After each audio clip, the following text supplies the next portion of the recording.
Good afternoon. Welcome to Revenue Marketing Television. I am your host, Jeff Pedowitz, President and CEO of the Pedowitz Group. Today on CMO Insights, we have a great friend of mine and super powered executive, Chief Marketing Officer of MongoDB, Meagen Eisenberg. Meagen, welcome to the show. Thank you. Thank you for having me. My pleasure. So, so many things I want to ask you, and I'm trying to figure out where I'd like to start first. But I guess let's just tell us about your last couple of years at Mongo, and what was it like when you first got there, and where are you today?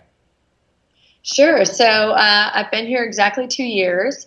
I had about a team of 26 that I inherited, and we've grown to about 45. The company's gone from about 450 to 800, so a lot of growth in the last 2 years.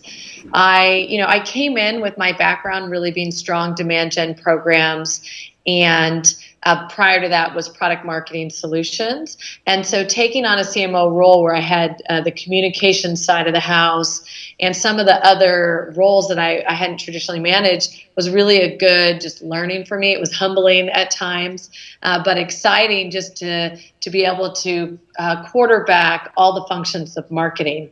And what's cool about MongoDB is not only are we an enterprise sales business, we're a corporate inside sales on the phone business, and we are e-commerce. We have a freemium offering with Atlas. And so we have the whole spectrum when you really think about go-to-market. While it's not B2C, it's B2developer. And that is very different than marketing to a whole buying committee, which we do at the enterprise level on Fortune 500.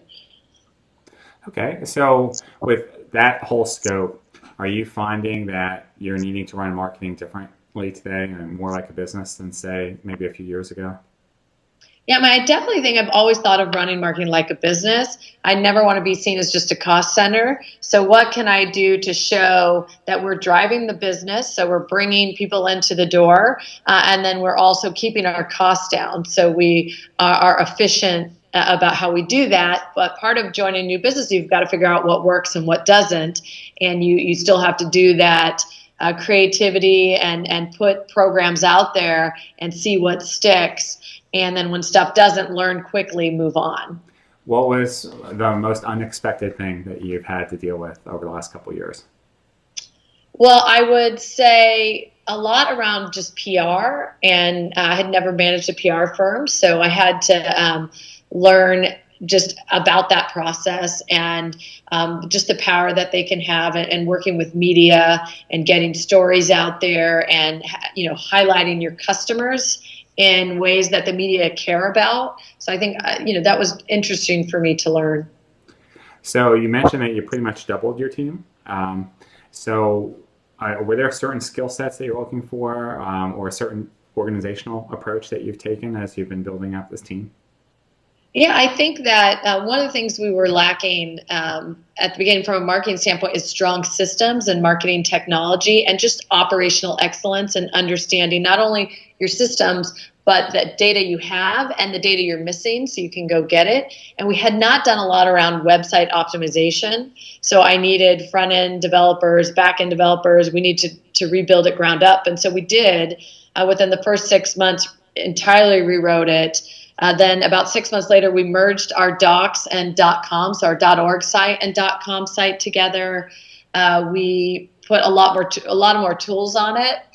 We added demand base for personalization. We did a lot with Optimizely and just tracking with Visible and just putting those things in place. So that was a huge focus of the team. We didn't have a creative director. And so I thought we needed to really strengthen that side of it. So it was like I needed the science, data, tech side, but then I also needed to move very fast and have a higher quality about what we went to market with. And so beefed up that team and then hired a PR firm out of the gate. So those were kind of the areas I was working on. And then we really need to beef up our partnership with sales. And so spent a lot of time with the head of sales and the head of sales ops and building out that team and understanding the handoff.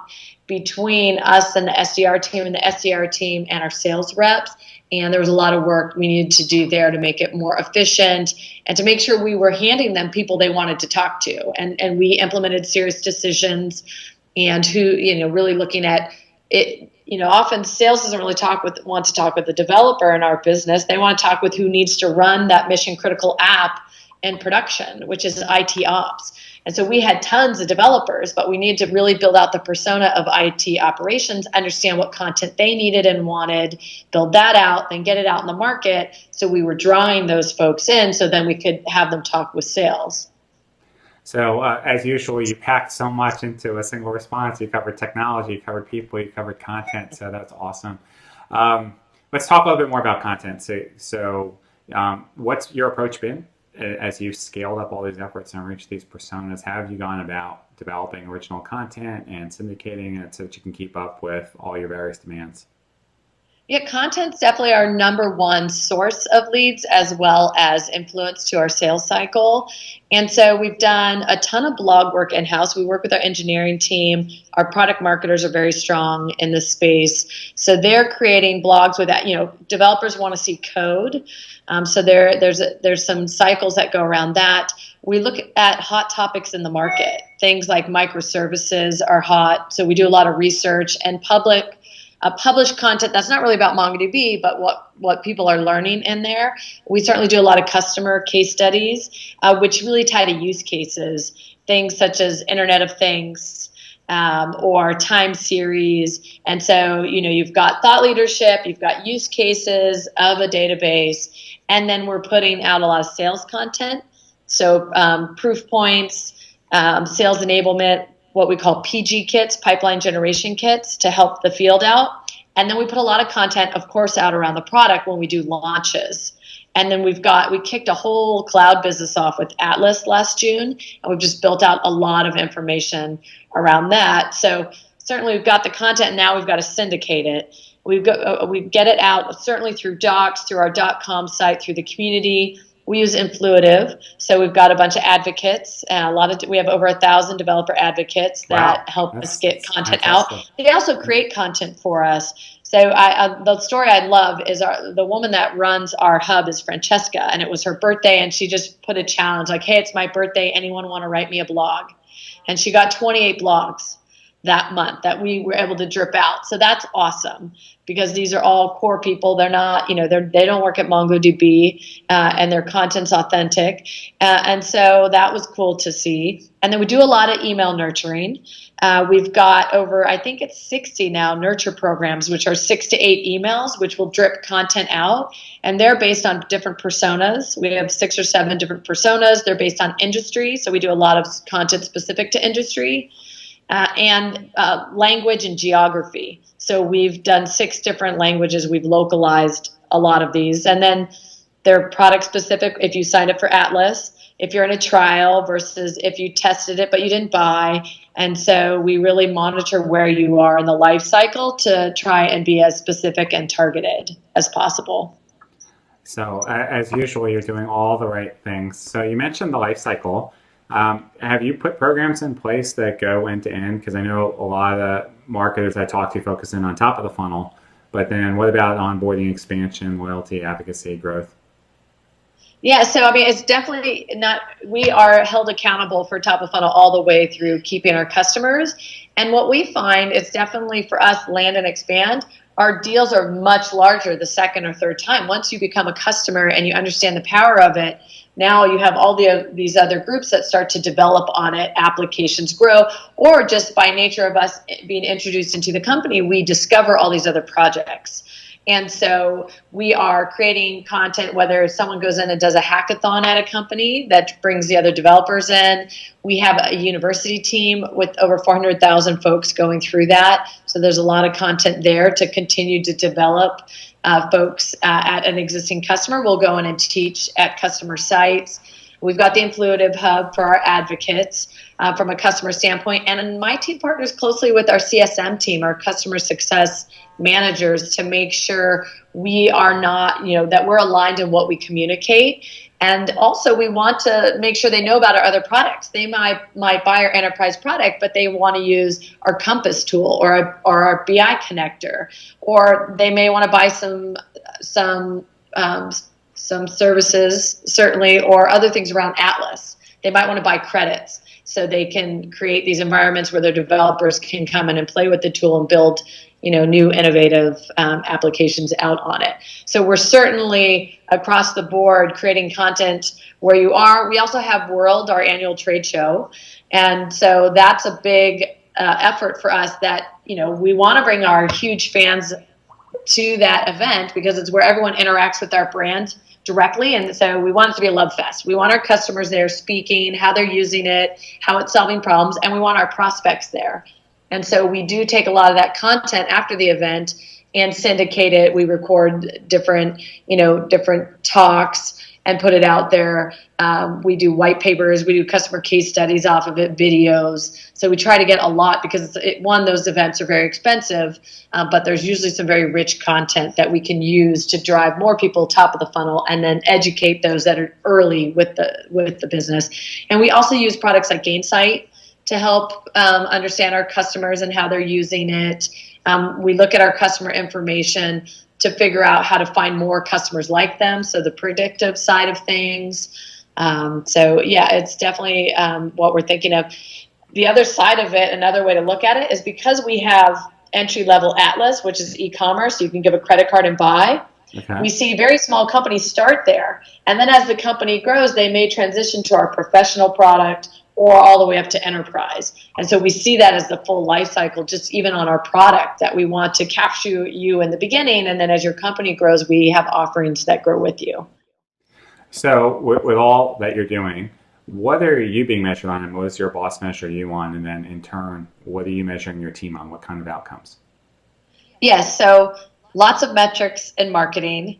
I try to I always say, okay, I have 12 we really need to look at. And my boss, this is the CEO, Dave, he always wants one. I'd rather just be tied to hitting the number because it aligns marketing and sales really well if you're both tied to the company number. But what we've landed on is SALs. So sales accepted leads. The first year I was here, it was MQLs, marketing qualified leads. And then I committed to going up the next stage. I don't manage the SDR team, but I partner very closely with them. And I do think it helps my team really align with the success of the qualification team by having that kind of ultimate number be SALs. As far as my team, I look at all the numbers on the funnel to understand the health of the different parts of it. I look at share of voice to understand what we're doing in the market compared to our competitors, and we use Sprinkler for that. We used Brandwatch, I think, before we bought Sprinkler to do that. I look at downloads of Atlas, downloads of our enterprise product. Is that healthy? I look at traffic on our site. I look at conversions. I look at the health of our database. Is it growing? Are we being mentioned? We have an external party called DB Engines that ranks databases, and there's 300 plus that it ranks, and we are consistently 4th or 5th. And so I monitor that closely, and we talk about that. That comes out every month. So there are just a ton of metrics, and then who actually downloads and then converts to buying certainly is important. Very broad and deep as usual. So final question for you. What do you see as the next big trend in marketing? Wow. I mean, certainly ABM is being talked about a ton. And I think that it's a philosophy. I think that's very, if you're an inside sales team that's going after more SMB, I think that's harder. If you have an enterprise sales team, I definitely think you should be locked and understand who they're targeting and their named accounts. And then through that, you deploy ABM tactics, whether it's outreach, it's dinners, it's direct mail, it's microsites, it's content. So I think that's certainly something everyone's talking about. So that's important. I think everything around, there's a lot of buzz around artificial intelligence. I think more than anything, it's just, are you collecting the data? One, and if you're collecting it, are you actually using it to make decisions from? Are you taking the insights from it? I feel like we have so much data, like figuring out what's the right data is really important. I think direct mail is making a comeback, although I've probably said that forever just because we do see success. And I open it. When someone sends me something, if it's on my desk, it's an envelope, I open it. I'm curious. And I usually send it to someone else to look at. Like, hey, I got this. It's funny, or this is the stupidest thing I've ever gotten. Why would you send, whatever it is, we talk about it in the office, or if I love it, I give it to the team as an example. Can we run something like this? Of course, I'm in marketing. I don't know on the IT side that they're doing that. So I think the mix is there, and that there's a lot of noise out there. So creativity still really matters, and how you get your message through. And even with all the technologies we're using, I feel like as you get a mass amount of people on that technology, it's no longer a differentiator for you. And so it's continuing to look at the technologies that are out there that will give you, help you get through the noise or get to the people you care about. Thank you, Meagen, again. I mean, as usual, you're just doing so many amazing things, so I could talk to you for hours on end. But I appreciate you spending time with us this afternoon, and thank you for being on the show. Welcome.